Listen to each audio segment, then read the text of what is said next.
arrived with us 9 weeks ago from Robbie Griffiths.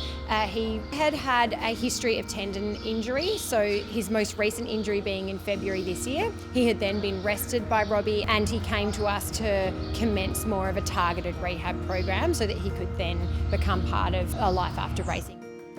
So far through Pie's rehab with us, he's seen the vet right at the beginning to assess him and work out what the best next step for him is. And today I would say that we're hoping to get him into that stage 2 where he starts trotting and doing a little bit more work.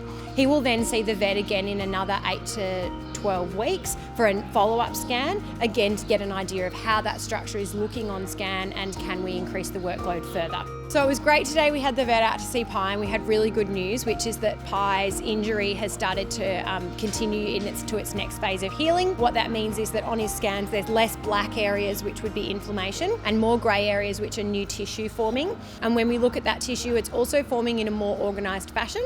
Really good news. What that means for Pie is that now he can start some trotting work. So we'll really gradually increase that. So he's done 8 weeks of gradual walking increase, and we've added his wet work in. He'll continue with that wet work and that will get a little bit harder each week to make him stronger so that his body can also support his limbs properly. And then beyond that, he'll start 5 minutes of trotting from next week, and that will be increased by 5 minutes every fortnight, probably for another 8 to 12 weeks. We'll monitor him closely and then the vet will come and reassess. And we would be quietly hopeful that from then we're able to do some of that work under saddle, introduce different terrain, so sand and gravel and different kinds of environment for the leg and the limb to work on, and also that we're able to introduce some circle work, and that will mean that he can commence some under saddle retraining, which will still be rehab, but it will mean that he's able to have some crossover with his rehabilitation and his retraining, expediting the process for Pie a little bit.